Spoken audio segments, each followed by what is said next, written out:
hanya dalam keadaan tidak ada lagi cebisan-cebisan dosa yang kita bawa dan kita iring bersama, sehinggakan sakit kematian itu juga adalah salah satu antara menjadi penyebab kepada penghapusan dosa kita.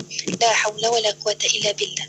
Kalau banyaknya dosa yang kita buat, Allah berikan ujian, Allah berikan dugaan untuk kita menghapus dosa-dosa kita waktu kita hidup, dan hingga mati kita nak meninggal dunia, tuan-puan, masih lagi ada tersisa, terbawa dan terbeban lagi dosa-dosa yang kita tidak sempat lagi nak minta ampun dan minta taubat. Maka dalam akhir kematian itu, sakaratul maut, kematian yang menyakitkan itu juga adanya penghapusan dosa untuk kita, dan akhirnya kita akan kembali kepada Allah dalam keadaan kita ini moga-moga lahir seperti bayi yang baru dilahirkan. Moga-moga. Sebab itu subhanallah, dengan hal-hal sekecil itu pun kita boleh belajar dan melatih diri kita untuk berbaik sangka pada Allah. Tidak ada perkara yang menyakitkan, tidak ada perkara yang susah yang Allah berikan untuk kita saja-saja. Sebab itu ini kita perlu belajar sungguh-sungguh, tuan-puan sekalian, belajar untuk didik jiwa kita baik sangka pada Allah. Allah berikan yang terbaik untuk diri kita, hidup di dunia dan di hari akhirat. Itu moga-moga kita nak bahagia, insyaAllah. Sebab itu tuan-puan sekalian, untuk akhir kesimpulan kita, sekiranya tuan-puan ada yang sedang mengalami ujian, dugaan dan sebagainya, cari kekuatan dengan pelbagai keadaan dan cara. Sebab itu pada hari ini kita bincang tentang kematian. Apa kata Imam Asy-Syafi'i rahimahullah, nak cari bahagia, kunci-kuncinya adalah banyak ingat kematian berbanding kehidupan. Sebab bila kita banyak ingat kehidupan, kita seolah-olah merasakan hidup ini tidak ada titik notahnya. Tapi bila kita ingat dan fikir tentang mati, kita akan tahu bahawa hidup kita akan habis, hidup kita akan ada kesudahan. Kita bukan hidupnya berpanjangan, maka kita akan bekalkan apa perkara yang kita akan bawa, insyaAllah. Jadi moga-moga ini adalah nasihat untuk diri kita bersama, tuan-puan sekalian, insyaAllah. Moga-moga Allah terus beri kekuatan untuk kita melangkah hingga ke akhir perjalanan kita. Wallahu a'lam. Jadi saya rasa setakat itu dulu, insyaAllah. Terima kasih DJ Hati. Jumpa lagi insyaAllah para pendengar sekalian, insyaAllah. InsyaAllah, insyaAllah. Masya Allah Ustazah. Terima kasih banyak Ustazah. Semoga kita tak jadikan kematian itu sebagai jam penggera lah kan Ustazah, untuk kejutkan kita daripada lenanya dunia ni. Memang sedap seronok dunia ni, tapi dia hanya sementara. Kematian tu akan tiba satu masa nanti. Saya juga nak kongsikan antara kata-kata yang baik jugalah untuk kita renungkan daripada Ustaz Fahru Majoy. Satu masa dahulu dia kata pertemuan akan berakhir dengan perpisahan, seperti kehidupan akan berkesudahan dengan sebuah kematian. Sanggup datang mesti sanggup pulang. Semoga pergi tanpa beban di hati, insyaAllah. Amin ya rabbal alamin. Untuk anda rakan mendengar, terima kasih kerana mengikuti perkongsian ini dari awal hingga akhir. Terima kasih juga pada Ustazah Hidayu untuk perkongsiannya. Sampai bertemu lagi minggu hadapan, insyaAllah Ustazah. Assalamualaikum. Waalaikumsalam warahmatullahi. Dan untuk anda sahabat pendengar, teruskan kesetiaan bersama kami tentunya hanya di IKIM, Inspirasi Inforia Islami.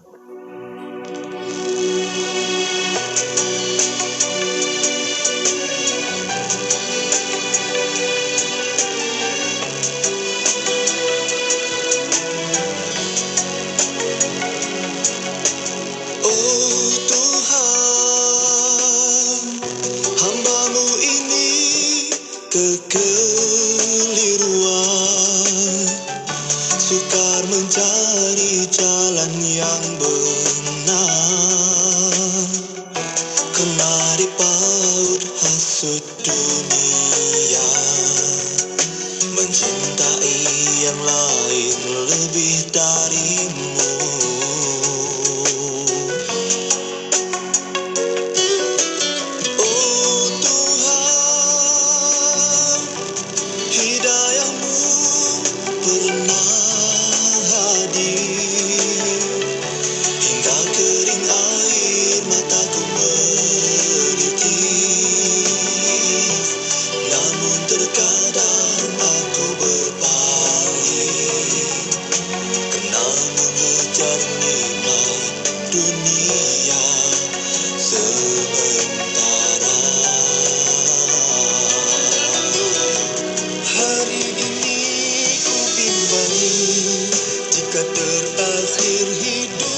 lagi padamu Tuhan. Berikan datang kesempatan menebus kesalahan lantaran dosa dan noda yang sengaja melupakanmu. Hadirkan damai sebelum di hujung nafasku.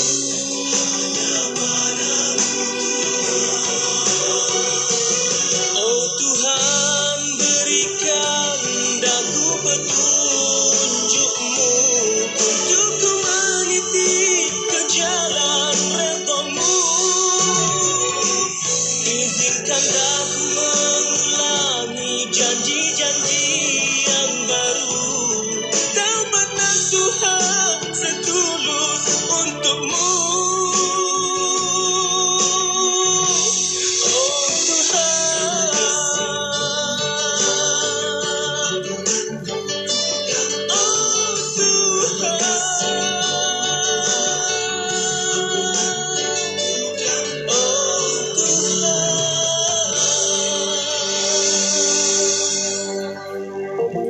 Anda mahu memberikan harta kepada anak anda, tetapi anda masih boleh menikmati harta tersebut selagi anda hidup. Mahu tahu caranya? Anda mahu membuat wasiat, tetapi anda bimbang wasiat itu nanti masih boleh dipertikaikan. Anda mahu tahu bagaimana menyediakan dokumentasi wasiat yang terbaik. Mahukah anda mendapat bimbingan untuk menguruskan harta yang ditinggalkan oleh ahli keluarga yang telah meninggal dunia dan mengetahui tata caranya? Sekali lagi kami membawakan kepada anda program khusus yang boleh menjawab bermacam-macam soalan berkaitan pengurusan harta. Program yang boleh membimbing anda untuk menguruskan harta dengan kaedah yang terbaik.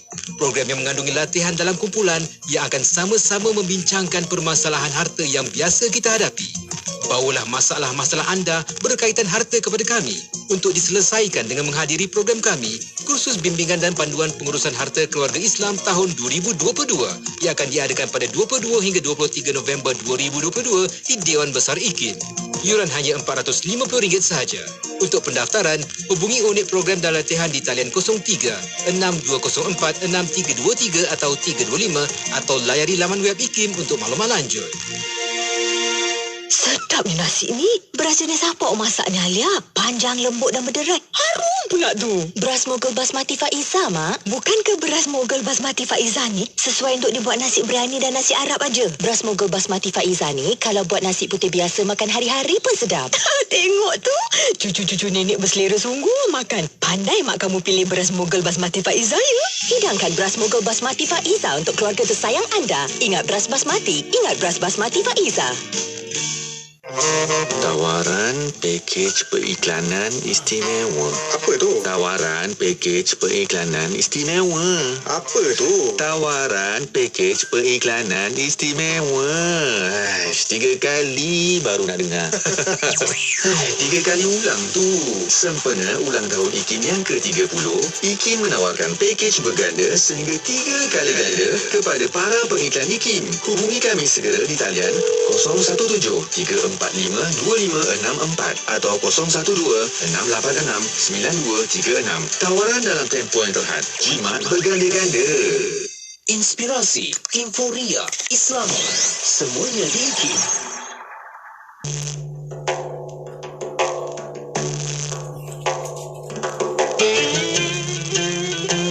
An Anas bin Malik radhiyallahu anhu, anin Nabi sallallahu alaihi wasallam qala: "Idza marartum bi riyadil jannah farta'un." Qalu: "Wa ma riyadul jannah?" Qala: "Hilaqud dzikr." Daripada Anas bin Malik radhiyallahu anhu, Nabi sallallahu alaihi wasallam bersabda, apabila kamu melalui taman syurga, maka ragutlah, yakni perbanyakkanlah zikir untuk mendapat ganjaran. Para sahabat bertanya, apakah dia taman syurga? Baginda menjawab, kelompok-kelompok orang berzikir. Hadis riwayat At-Tirmizi. Allahumma inni a'udzu bika minal hammi wal hazan wa a'udzu bika minal ajzi wal kasal وأعوذ بك من الجبن والبخل وأعوذ بك من غلبة الدين وقهر الرجال. Ya Allah, aku berlindung daripada kesusahan dan kesedihan, daripada kelemahan dan kemalasan, daripada sifat pengecut dan bakhil, daripada bebanan hutang dan kekuasaan manusia.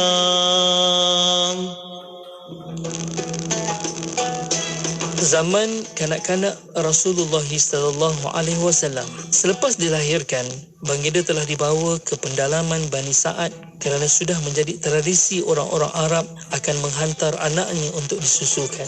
Baginda diserahkan kepada seorang perempuan yang bernama Khalimah binti Abu Zu'aib ataupun dikenali dengan nama Halimatus Sa'diyah. Semasa baginda sallallahu alaihi wasallam dibawa ke perkampungan Bani Sa'ad, waktu itu kemarau sedang melanda, menyebabkan ladang-ladang pertanian dan ternakan menjadi kering. Tidak lama selepas baginda menyusu di situ dan tinggal bersama Halimah, maka tanaman-tanaman kembali menghijau. Kambing-kambing pulang ke kandang dengan perut yang kenyang dan syarat dengan susu. Semasa berusia 12 tahun, baginda sallallahu alaihi wasallam mengikut bapa saudaranya pergi berniaga ke Syam. Baginda dan rombongan perniagaan daripada Mekah bertemu seorang rahib agama Nasrani yang digelarkan Bukhairah kerana ilmunya yang sangat luas, namun nama sebenarnya adalah Jurjus, ataupun setengah pendapat mengatakan bahawa Jurjis dia juga pernah memegang jawatan ketua padri di Konstantinopel di bawah pemerintahan Rom. Suatu hari rahib Bukhairah melabuhkan punggungnya sambil bersandar. Dia melepaskan pandangannya jauh ke tengah-tengah padang pasir. Kenapa entah tiba-tiba dadanya berdebar kencang. Tiba-tiba kelihatan di kejauhan kepul-kepul debu padang pasir menandakan ada sekumpulan pedagang menghampiri biaranya. Namun sekali lagi dadanya kembali berdebar. Dengan sabar dia menunggu rombongan tersebut. Sedang asyik menanti, terlihat olehnya suatu keganjilan berlaku, iaitu rahib tersebut merasa tidak puas hati dan naik ke tempat tinggi untuk mengamati keganjilan yang sedang dilihatnya. Suatu keajaiban yang berlaku ialah dia melihat ada setumpuk awan nipis mengiringi rombongan tersebut dan berkata, "Ya Allah, ini salah satu tanda daripada tanda-tandanya. Pasti dia, iaitu baginda sallallahu alaihi wasallam bersama rombongan tersebut." Selami ilmu untuk kehidupan kita seharian bersama Nur Hayati Faradi di Aspirasi 10 hingga 1. IKIM, Inspirasi Inforia Islami. Terus semarak cinta Rasul di IKIM, Inspirasi Inforia Islami. Alhamdulillah, terima kasih rakan pendengar kerana terus bersama kami di Radio Institut Kefahaman Islam Malaysia. Hari Jumaat, perbanyakkan selawat kata bagi Nabi sallallahu alaihi wasallam. Dan untuk rakan pendengar tadi telah pun sama-sama kita ikuti perkongsian menerusi rancangan tarbiyah bersama dengan Ustazah Hidayu Muhammad Kamil untuk perkongsian jika terakhir untukku, supaya kita lebih faham tentang hakikat kematian itu untuk kita menjemput kebahagiaan dalam kehidupan, insya-Allah. Bagi rakan-rakan yang terlepas dengar, kita ada siaran ulangannya pada pukul 11 malam hari Sabtu, dan juga anda boleh kembali ke FB IKIM FM maupun YouTube channel IKIM untuk perkongsian videonya yang telah pun kami kongsikan. Jadi anda boleh tonton kembali, anda boleh tonton berulang-ulang kali, insya-Allah, supaya memberi keinsafan dalam kehidupan dalam diri kita, bagaimana untuk mencari kebahagiaan yang sebenarnya, insya-Allah. Jadinya untuk rakan-rakan pendengar, kita akan teruskan lagi perkongsian untuk jam seterusnya ini. Kita bakal bersama menerusi rancangan Tadabbur bersama Ustaz Syahri Abdul Rahman. Nampak dah macam dah bersiap dah kat ujung talian tu untuk sama dengan rakan-rakan pendengar.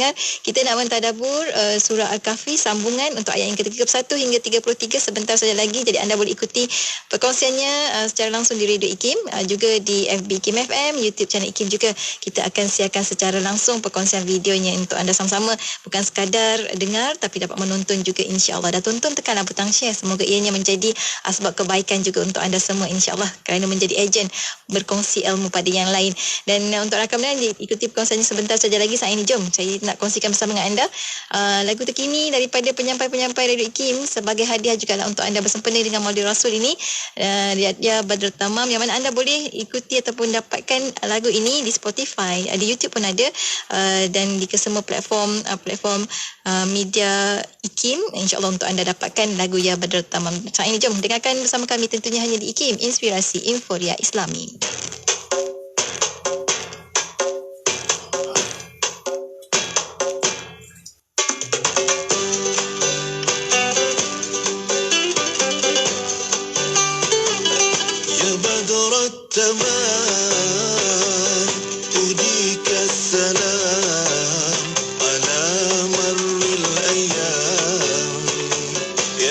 رسول الله يا بدر التمام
Masa bersama berkongsi info terkini.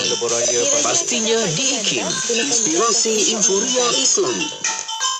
Terus Semarak Cinta Rasul di IKIM Inspirasi Inforia Islami. Alhamdulillah, waktu ini kita bersiaran bersama dengan sahabat pendengar menerusi rancangan seterusnya di Aspirasi 11 edisi Jumaat. Kita bersama dalam rancangan Tadabbur. Bersama dengan kita, tak lain tak bukan, kita ada Ustaz Syahri Abdul Rahman di hujung talian untuk bersama dengan sahabat-sahabat pendengar. Assalamualaikum Ustaz. Waalaikumsalam warahmatullahi wabarakatuh, Puan Yati. Masya Allah, terima kasih banyak Ustaz sudi bersama lagi untuk perkongsian kita. Kita nak menyambung pengajian dalam Tadabbur surah Al-Kahfi. Kita dah sampai ke orang tu 1/3 daripada ayat-ayat daripada surah Al-Kahfi, insya-Allah. Kan kita nak mentadabbur surah Al-Kahfi ayat 31 hingga 33 hari ini. Cumanya awalan ini kita berikan terlebih dahulu sedikit mukadimah lah Ustaz untuk perkongsian kita tentang ayat yang memberi motivasi, insya-Allah, untuk kita lebih cinta kepada syurga berbanding dunia. Betul. Silakan Ustaz.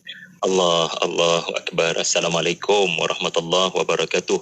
Kepada seluruh pencinta Al-Quran, kepada seluruh tetamu majlis Al-Quran, kepada semua tuan-tuan puan-puan yang mendengar dengan setia Radio IKIM, yang menonton dengan setia Facebook IKIM pada pagi Jumaat 10 Rabiul Awal, hari yang amat bermakna bagi kita. Dan kita hari ini dalam perjalanan ke syurga, mudah-mudahan. Dan mudah-mudahan ayat 31 hingga 33 ini akan membangkitkan rasa mahu ke sana, sehingga kita tidak penat, tidak letih untuk membuat bekalan di dunia. Dan kita faham dunia adalah jambatan untuk ke sana. Segala apa yang kita lakukan dalam setiap tindak tanduk dan perkataan kita adalah bekalan. Kita memang nak buat bekalan sebanyak-banyaknya untuk pergi ke sana. Dan apakah itu ke sana? Inilah ayat yang akan kita lalui. Tuan-tuan, puan-puan sekalian, alhamdulillahirabbil-alamin, wassalatu wassalamu ala rasulillah wa ala alihi wa sahbihi wa barik wa sallim. Izinkan saya membacakan ayat penting yang akan kita lalui pada hari ini, iaitulah salah satunya adalah ayat 31. A'udzubillahi minasyaitonirrajim. Ulaika lahum jannatu adn tajri min tahtihimul anhar yuhallawna fiha min asawira min dhahab wa yalbasuna thiyaban khudran min sundusin wa istabraq muttaki'ina fiha 'alal ara'ik ni'mat thawab wa hasunat murtafaqa. Allahumma ja'alna minhum. Mereka itu disediakan bagi mereka syurga yang kekal, yang mengalir di bawahnya beberapa sungai. Mereka dihiaskan di dalamnya dengan gelang-gelang tangan daripada emas, dan mereka memakai pakaian hijau dari sutera yang nipis dan sutera yang tebal, lagi bersulam. Mereka berehat di dalamnya dengan berbaring di atas pelamin-pelamin yang berhias. Demikianlah itulah balasan yang sebaik-baiknya, dan demikian itulah syurga, tempat berehat yang semolek-moleknya. Saudara-saudari, ramai kita dapat membaca surah Al-Kahfi pada setiap hari Jumaat, alhamdulillah. Namun kalau kita tidak faham ayat 31 ini, kita seperti tidak faham apa matlamat kita berada di sini. Tuan-tuan, ini merupakan matlamat perjalanan ataupun destinasi pengambaraan kita, Puan Yati. Kita nak pergi mana? Ya, fa aina tadhhabun? Kita semua nak pergi ke mana? Jadi hidup kita ni kena ada matlamat. Dan matlamat kita adalah ayat 31. Ya Allah, jadikanlah kami dari kalangan mereka yang tempat kesudahan akhirnya adalah husnul khatimah. Mereka yang dikurniakan Allah. Ayat 31. Tuan-tuan, kita perlu faham tentang syurga supaya kita mahu ke sana. Izinkan saya berkongsi 5S, ya, iaitulah bagaimana kita memahami konsep syurga. S nombor 1 adalah syurga syurga itu kekal selamanya. Antara yang dikekalkan Allah di syurga nanti adalah 3 perkara. Okey, tunggu saya akan bagi jawapan. Apakah 3 perkara yang Allah Ta'ala akan kekalkan kita di syurga? Sebelum saya jawab apakah 3 itu, tuan-tuan kena faham, ibu-ibu, ayah-ayah kena faham, cerita syurga ni, ayat 31 ni datang selepas cerita pemuda Al-Kahfi kan. Kenapa agaknya lepas Allah cerita pasal pemuda Al-Kahfi dan pemuda yang beriman di sekeliling Nabi SAW, tiba-tiba cerita pasal syurga? Kenapa lepas cerita pemuda Al-Kahfi yang ditidurkan ratusan tahun, tiba-tiba ada datang cerita pasal syurga? Sebab cerita pemuda ditidurkan akan memberikan kepada kamu pengetahuan serba sedikit tentang syurga. Apa yang berlaku dalam gua terhadap pemuda-pemuda Al-Kahfi, itulah juga yang akan berlaku kepada ahli-ahli syurga. Cuba faham ya? Apa yang berlaku pada pemuda-pemuda Al-Kahfi, itulah yang akan berlaku kepada ahli-ahli syurga. Apakah ia? 3 perkara. Nombor 1, anda tidak akan dengar perbualan-perbualan yang melemahkan semangat anda. Dan perhatikan pemuda Al-Kahfi. Apakah perkara pertama sekali Allah Ta'ala lakukan ke atas mereka apabila mereka tidur? Perkara pertama sekali Allah Ta'ala sebut, فَضَرَبْنَا عَلَىٰ آذَانِهِمْ فِي الْكَهْفِ. Kami matikan pendengaran mereka. Mereka tidak mendengar apa-apa yang berlaku di luar sana. Mereka tidak akan dengar apa-apa bunyi yang menyebabkan mereka terjaga daripada tidur. Jauh sekali mereka mendengar perbualan-perbualan orang-orang Romawi dan maharaja-maharaja mereka. Kerana perbualan rakyat jelata yang tidak beriman adalah perbualan yang lagha, maka ahli syurga tidak akan mendengar perbualan-perbualan dan perkataan-perkataan yang melemahkan semangat. Adakah kita tidak mahu dunia ini? Adakah kita tidak mahu dunia yang mana kita hanya mendengar perkataan-perkataan yang berfaedah, yang memberikan semangat dan tidak langsung mendengar perkataan yang membunuh karakter? Termasuklah sekecil-kecil sindiran. Allah Ta'ala menjadikan pemuda, awak semua tak akan dengar perkataan-perkataan yang melemahkan semangat awak, wahai pemuda yang bertujuh. Dan antara cara kamu tak akan dengar selama ratusan tahun, selama 300 tahun aku akan buat kamu semua tidur. The point is, la yasma'una fiha laghwan. Kamu tak akan dengar perbualan orang-orang yang melemahkan semangat. Ya, ataupun orang kata hari ini bahasa-bahasa toksik yang melemahkan semangat dan membunuh karakter. Jadi nampak apa yang berlaku pada pemuda, itu yang akan berlaku pada ahli syurga. Okey? Yang kedua, apa yang berlaku pada pemuda yang akan berlaku pada ahli syurga? Kalau tadi telinga, sekarang perut. Puan Yati, apa kaitan perut? Pemuda Al-Kahfi tak makan, tak minum. Sains tak boleh bagi penjelasan. Bagaimana diorang tak makan, tak minum 300 tahun, ratusan tahun. Lalu, ahli-ahli syurga, Allah Ta'ala tak akan buat mereka lapar. Ahli-ahli syurga, Allah tak akan buat mereka dahaga.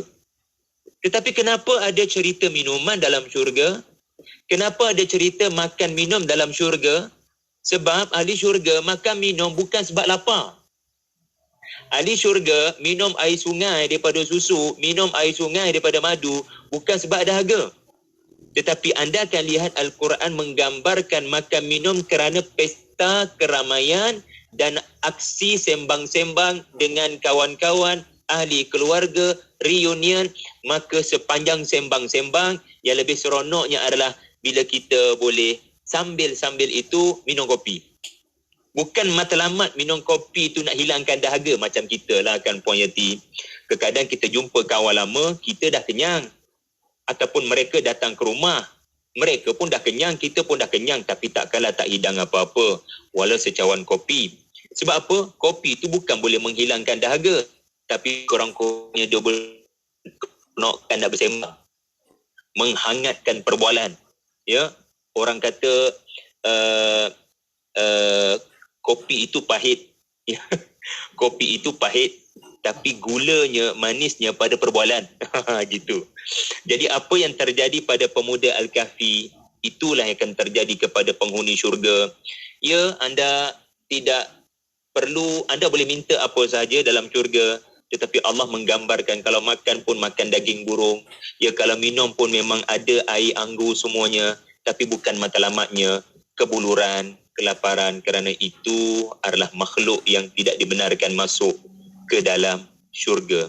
Ya, yang tidak dibenarkan masuk adalah kelemahan jiwa. Sebab tu perkataan kita dengar memberi semangat. Yang tidak dibenarkan masuk ke syurga juga adalah kelaparan. Ya, sebab itu Nabi Adam, Allah Ta'ala memberikan nasihat, jangan kamu dikeluarkan daripada syurga kerana tajuk. Kalau kamu dikeluarkan daripada syurga, kamu akan mengenal makhluk yang bernama lapar. Dan itulah yang terjadi pada Nabi Adam bila turun ke dunia, kerana ikhtiar, kena usaha cari makan minum. Dan yang ketiga, tuan-tuan, apa terjadi pada pemuda Al-Kahfi akan terjadi pada ahli syurga. Apa dia? Tubuh tidak tua-tua. Pemuda Al-Kahfi berlaku tak tua. Tak, rambut tak ada putih walau satu urat, walau satu helai. Tak ada berkedut, tak ada. Ya, di dalam syurga antara yang tidak dibenarkan masuk adalah orang tua. Jangan salah faham. Maksud orang tua tidak dibenarkan masuk ke syurga bermakna semua yang meninggal dunia pada usia tua akan menjadi kembali muda. Bahkan ada hadis menyatakan semua ahli syurga akan sekacak Yusuf dan seusia Nabi Isa diangkat naik ke langit, iaitulah 33 tahun. Saya 40 Punyati, jadi jangan nampak saya muda. Tapi cuba tengok anak-anak kita yang dah besar panjang, ataupun orang kata belia dewasa 33, itu adalah menggambarkan the best manusia punya human being. Ya, so umur 33 adalah umur tubuh yang gagah perkasa, dan itulah pemuda-pemuda Al-Kahfi. Allah tidak jadikan tubuh mereka tua, tidak mengalami penuaan, dan itulah sifat ahli syurga. Wa subhanallah. Nampak ya, faham ya? Bagaimana kekal kat situ ada paling kurang 3 perkara. Kekal tidak mendengar perbualan tak elok sampai bila tak akan ada orang lakukan perbualan toksik. Ya, kita hari ni buka WhatsApp pun boleh lemahkan semangat kita. Buka Facebook pun boleh lemah semangat kita. Sebab kat situ ada update status, ia boleh melemahkan semangat kita. Komen-komen yang melemahkan semangat kita. Allah juga kekalkan penghuni syurga tidak lapar, tidak dahaga, ya, tetapi makan minum hanya untuk menggairahkan perbualan, dan tubuh juga dikekalkan Allah tidak mengalami tua. Yang S nombor 2, kita belajar daripada ayat 31, syurga itulah kehidupan sebenar dan bukanlah kehidupan di dunia ini kehidupan sebenar. Tuan-tuan, perhatikan ya, dalam ayat 31 ini Allah berbicara tentang 3 perkara. Beri perhatian ya. Yang pertama, Allah berbicara tentang penghuni syurga dipakaikan dengan gelang-gelang emas, Puan Yati. Yuhallawna fiha min asawira min dahab. Dipakaikan dengan gelang emas. Itu nombor 1. Nombor 2, ahli syurga yalbasuna thiyaban khadaran min sundus wa istabara. Akan dipakaikan dengan pakaian hijau. Sebab tu saya pakai warna hijau hari ni. Itu adalah warna yang ada di dalam surah Al-Kahfi, iaitulah warna hijau. Wallahu a'lam mengapakah Allah Ta'ala menjadikan warna pakaian ahli syurga warna hijau. Barangkali ada kaitan dengan flora semula jadi, mendamaikan jiwa. Yang pasti pakaian adalah pakaian sutera yang lembut dan sutera yang tebal. Okey, itu yang kedua. Yang ketiga, penghuni syurga disebut muttaqi'ina fiha 'alal ara'i. Mereka akan duduk baring-baring dengan penuh selesa di atas pelamin-pelamin. Okey. Cuba fahami 3 perkara ini sebagai apa. Dan ketahuilah, kita di dunia Punyati diuji dengan 3 perkara. Nombor 1 tadi membabitkan kekayaan. Gelang-gelang emas ini menggambarkan kemahuan manusia untuk kaya raya. Dan kekayaan itu mahu dipertontonkan pada orang seperti gelang emas. So, key nombor 1 adalah kekayaan, kaya. Key nombor 2 adalah muttaqi'in, yalbasuna thiyaban. Pakaian adalah pakaian orang-orang besar. Pakaian sutera ni adalah pakaian raja-raja.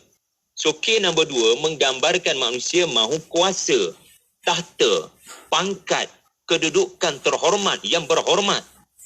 Dan yang ketiga adalah muttaqiin, duduk dengan pasangan di atas pelamin sembang borak seperti raja sehari, perkahwinan pada hari itu. Dan ia menggambarkan yang ketiga, kacak, tampan, cantiklah awak ni. Saya nak terus menatap kecantikan awak di atas pelamin pada hari ini. Allah Subhanahu Wa Taala seolah-olah menyindir pemburu dunia. Kamu kerja apa? Kamu kerja apa sebenarnya? Lihat ya, contoh nombor 1. Kita mahukan kaya. Ya, kita mahu mula-mula tengok akaun ada 1,000. Alhamdulillah tak pernah akaun ada 1,000 saving. Kita nak 10,000 pula. Sebab ada orang dapat akaun 10,000 saving. Kita pun nak try rasa 10,000. Pernah terasa naknya 10,000 saving, ada orang dapat 50,000. Kita pun nak 50,000 saving. Ada orang dapat 100,000. Mari cuba kita capai 100,000. Ya Allah, seronoknya 100,000. Tengok-tengok ada orang saving 1 juta. Kita tak pernah berhenti mengejar kemahuan yang orang lain telah capai. Tiba-tiba di syurga, Allah Ta'ala tunjuk puncak kekayaan adalah dipakaikan. Tuan-tuan perhatikan, dipakaikan, bukan memakai. Ada beza tu, yuhallawna. Dipakaikan, maksudnya anda duduk diam saja, akan ada orang-orang daripada pekerja-pekerja syurga memakaikan anda dengan gelang-gelang emas. Kita ni kekadang nak make up, kan, mengambil masa. Sebab kita berusaha nak make up yang terbaik, yang tercantik untuk suami kita, kan. Tetapi di syurga, anda tidak perlu berusaha make up. Orang lain akan make upkan anda. Gelang emas itu akan ada orang pakaikan dan anda takkan komen banyak-banyak sangat. Awak ni kenapa bedak banyak sangat? Awak ni kenapa gelang ni dekat. Kita takkan komen sebab the best pekerja akan berada berkhidmat pada kita di syurga. So, ketika anda bercita-cita mahu kaya, Allah menggambarkan syurga dengan puncak kekayaan manusia mahu, iaitulah gelang emas dipakaikan dan boleh anda tunjuk betapa kayanya anda.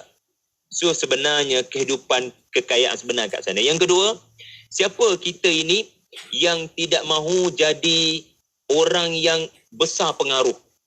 Kita pernah dapat 1,000 orang follower. Tapi ada orang 10,000 follower. Nak try lah 10,000 follower, kita pun buat gila-gila. Dekat TikTok, dekat Facebook, dekat Instagram. Akhirnya dapat rasa 10,000 Puan Yati. Tapi ada orang dapat 100,000. Nak try lah rasa 100,000. Seronoknya. Tengok ya, kita terpedaya dengan algoritma media sosial. Yang selalu kita scroll saja, saya nak jadi macam dia. Saya nak makan minum macam dia. Saya nak beg tangan macam dia. Saya nak follower macam dia. Kita tak pernah berhenti nak kejar tambah. Tiba-tiba di syurga Allah Ta'ala menyebut, kamu akan jadi raja kat sana. Dan tuan-tuan, raja ni follower dia bukan 10 orang. Bukan 100 orang. Bukan 1,000 orang. 1 juta pun paling minimum. Allah Ta'ala menggambarkan pakaian, kehormatan. Ini menunjukkan anda sebagai raja. Berapa juta follower di bawah itu. Kalau anda mengejar follower, syurga tempat sebenar. Allah matikan kemahuan kita kepada nak ramai pengikut. Dengan menceritakan syurga, anda menjadi yang berhormat. Anda menjadi influencer. Anda menjadi selebriti di sana. Subhanallah. Yang ketiga, nombor 3 tadi, kacak dan tampan. Anda duduk atas sofa. Tuan-tuan, kita ni, ya, bila nampak orang cantik, ya, bukan kita yang beriman lah insya-Allah. Tetapi zaman-zaman jahiliah kita dulu, kan, kadang-kadang nampak orang cantik ni kita nak berkawan. Nampak orang kacak ni kita nak berkawan. Sedar tak sedar BFF kita sangat ramai. Kita na'udzubillah couple dengan ramai orang. Sebab masing-masing kita tumpas dengan kecantikan dia. Kita tak pernah rasa puas. Bahkan na'udzubillah, dah kahwin pun Allah kurniakan isteri, kita curang dengan isteri. Kita curang dengan suami. Sebab dapat menemui kacak pada orang lain. Comelote cantik pada orang lain. Jadi, tiba-tiba Allah Ta'ala menggambarkan syurga, yang kacak, yang tampan tu suami awak. Yang kacak, yang tampan tu isteri awak, sampai awak hanya tengok wajah isteri awak. Awak hanya perlu tengok wajah suami awak di syurga nanti. Tuan-tuan jangan salah faham. Jangan anda beranggapan, lah, kat syurga tengok wajah suami juga ke? Tak ada orang lain ke? Allah Ta'ala akan buat kecantikan isteri, kecantikan suami di syurga secantik Yusuf. Tidak standard dunia. Anda tidak akan pernah rasa bosan melihat wajah isteri dan suami anda. Jangan tengok wajah suami sekarang. Jangan tengok wajah isteri sekarang. Ini cerita kat sana, bukan cerita kat sini. Allah Ta'ala akan bagi wajah isteri. Bukan wajah yang berbeza-beza. Wajah yang sama. Cuma cantik yang kita sebut hari ini subjektif. Akan sentiasa Allah tambah dan tambah dan tambah.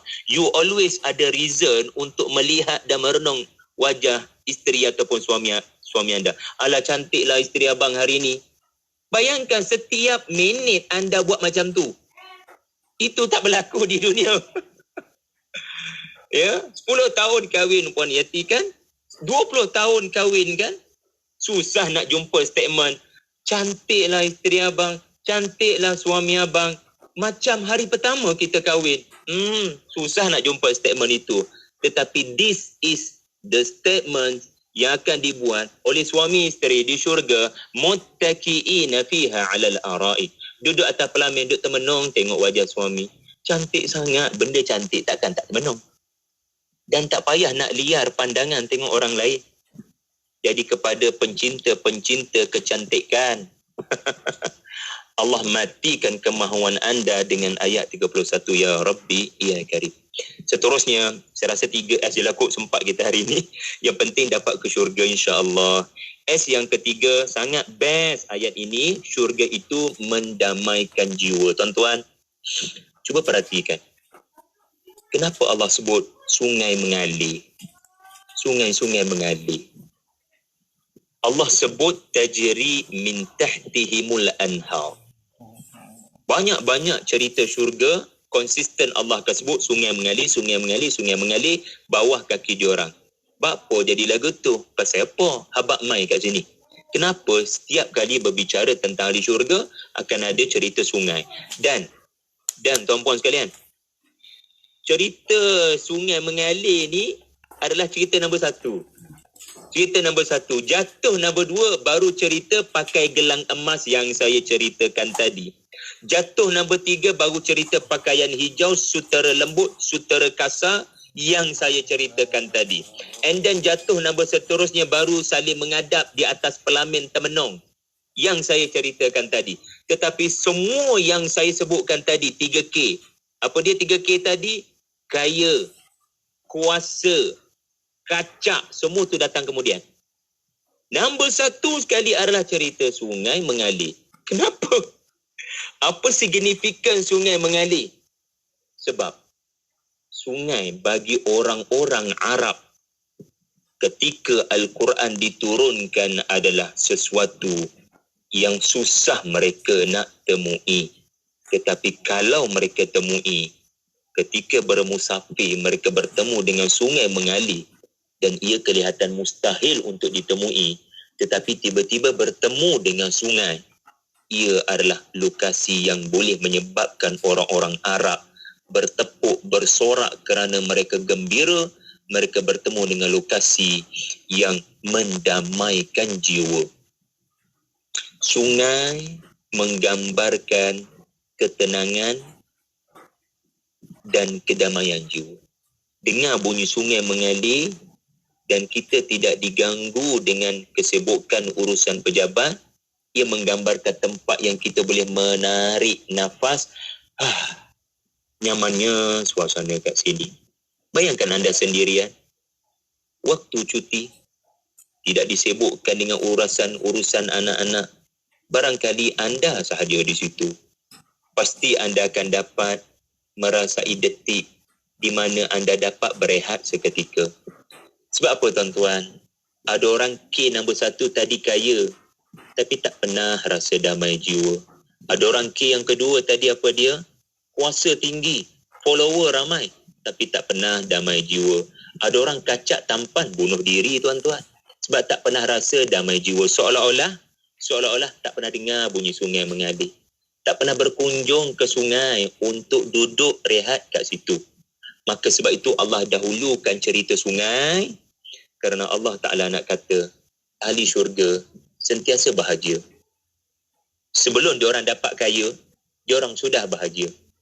Kena internal dulu, baru external. Kena ada sebab untuk bahagia. Barulah kaya, kuasa dan kacak tu hanya sekadar support sahaja. Tuan-tuan jangan lupa, sungai di syurga ada paling kurang 3 jenis. Sungai susu, sungai madu, sungai arak. Ini disebut dalam surah Muhammad ayat 15. Kenapa susu? Sebab susu simbolik kasih sayang ibu. Anda tengok sungai daripada susu, anda terus teringat ibu anda. Allah Ta'ala nak memberitahu kita, syurga adalah tempat orang berkasih sayang, bukan tempat benci-membenci. Yang kedua, sungai daripada madu. Kenapa madu? Madu adalah simbolik kepada ubat kepada segala penyakit.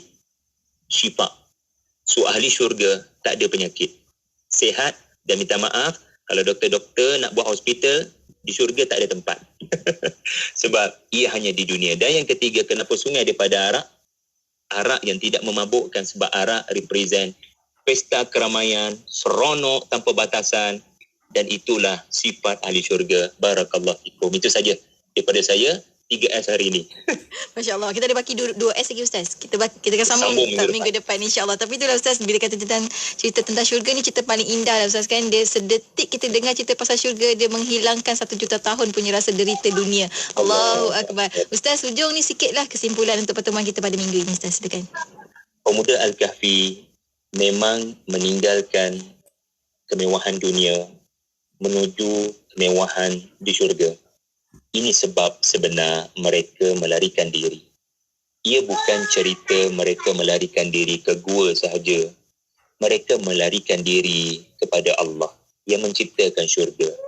Nampak macam susah meninggalkan keluarga, meninggalkan kaum, meninggalkan kawan-kawan. Tetapi bila hati sudah damai dan tenang, bahagia dengan apa yang bakal Allah berikan, perjalanan yang susah jadi mudah bagi orang-orang beriman. InsyaAllah lah tuan-tuan. Itu saja untuk hari ini. InsyaAllah. InsyaAllah. Semoga Allah perkenankan kita menjadi ahli syurga. InsyaAllah Ustaz. Terima kasih banyak Ustaz untuk bawakan perkongsian kita pada hari ini. Sampai kita bertemu lagi minggu hadapan. InsyaAllah. Assalamualaikum Ustaz. Waalaikumsalam warahmatullahi wabarakatuh. Dan untuk anda sahabat pendengar, teruskan kesetiaan bersama kami tentunya hanya di IKIM Inspirasi Inforia Islami. Firman Allah Subhanahu Wa Taala yang bermaksud, sungguh telah ada pada diri Rasulullah itu suri teladan yang baik bagimu, iaitu bagi orang yang mengharap rahmat Allah dan kedatangan hari kiamat dan yang banyak mengingat Allah. Surah Al-Ahzab ayat 21. Ikuti rancangan Gemersik Maulid yang menampilkan Ustaz Haji Jafri Abu Bakar Mahmudi, Ustaz Don Daniel B. Ajid dan Datuk Dr. Ustazah Nur Hafizah Musa. Bagaimana ketika Nabi SAW dilahirkan? Baginda lahir, jadi apa yang Nabi tinggal kat kita? Nabi ada sebut dalam satu hadis ya. Itulah kegembiraan dan kebahagiaan pada Sayyidah Fatimah. Diiringi persembahan artis nasyid seperti Dakmi, Malik Suhaimi dan kumpulan Robita. Ya Rasulullah, biarlah aku hanya salamun alaikum padaku. Dengarkan rancangan Gemersik Maulid pada 9 Oktober 2022 Ahad jam 9 malam di Radio IKIM dan tonton di TV IKIM www.tvikim.my serta di Facebook IKIM FM. Semarakkan cinta Rasul bersama IKIM, Inspirasi Inforia Islami. Tawaran menarik. Radio IKIM membuka ruang dan peluang kepada para penaja untuk memperkenalkan produk dan perkhidmatan kepada lebih 1 juta pendengar seluruh Malaysia. Jom tingkatkan penjenamaan syarikat anda melalui pengisian rancangan menarik bersama tawaran iklan percuma sepanjang tahun. Rebut peluang ini dan nikmati pelbagai faedah penajaan yang sangat berbaloi.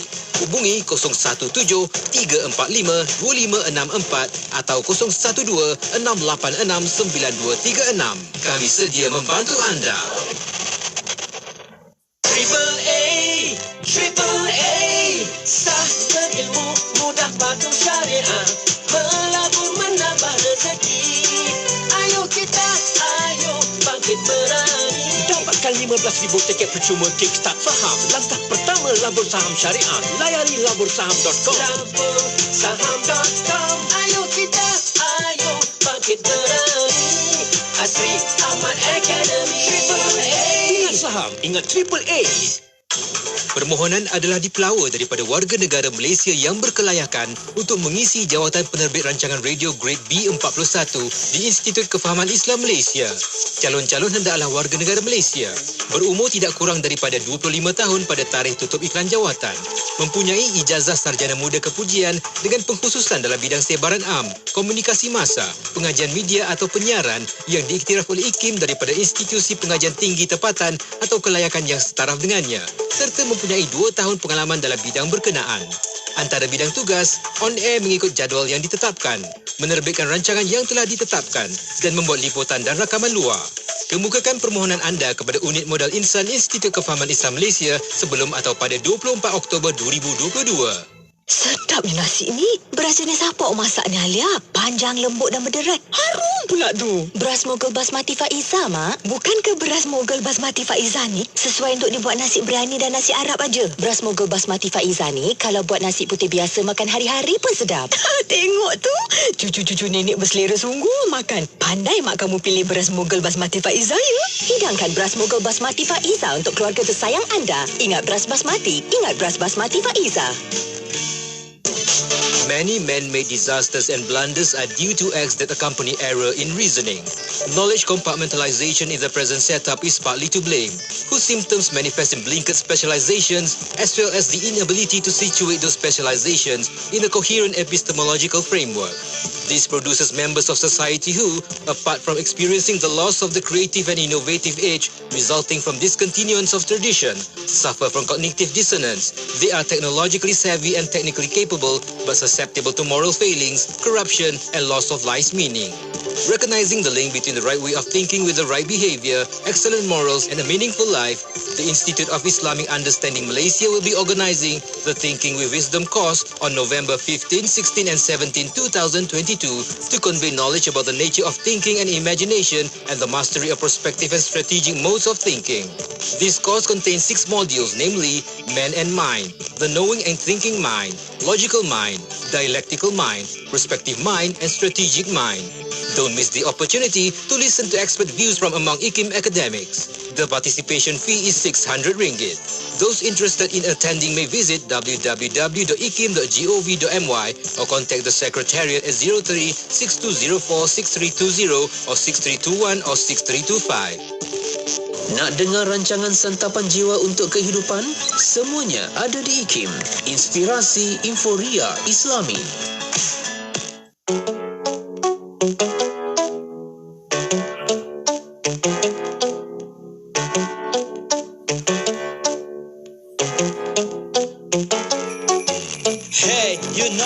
We just want to salawat, and it's only for our beloved Prophet Muhammad, who can give his syafaat for later in akhirat, so we can go to Jannah with him and never be apart. So come on with salawat, salawat, salawat, just to ask syafaat, syafaat, syafaat. Salawat for Muhammad, Muhammad, Muhammad. May Allah receive our salawat. Honestly, I just want to be closer to you. My beloved Rasulullah, peace be upon you. But the time is not aligned for me to see you. So please accept my salawat, only just for you.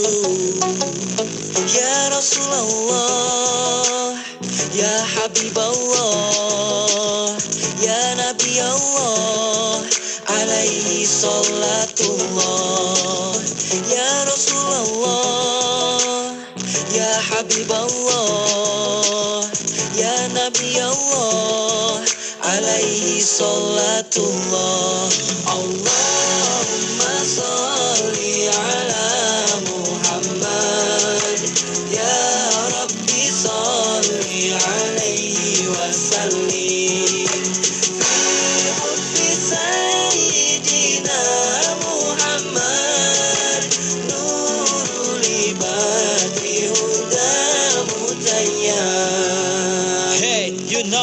we just want to salawat, and it's only for our beloved Prophet Muhammad, who can give his syafaat for later in akhirat, so we can go to Jannah with him and never be apart. So come on, we salawat, salawat, salawat, just to ask syafaat, syafaat, syafaat, salawat on Muhammad, Muhammad, Muhammad. May Allah receive our salawat.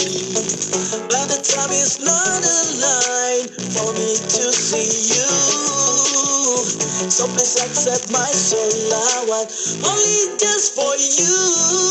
Allahumma salli ala Muhammad, ya Rabbi salli alaihi wa sallim. Fi hubbi Sayyidina Muhammad, nurul ibadi huda mutayyam.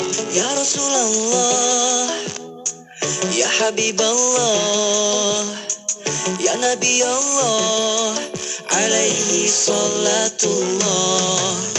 Ya Rasulullah,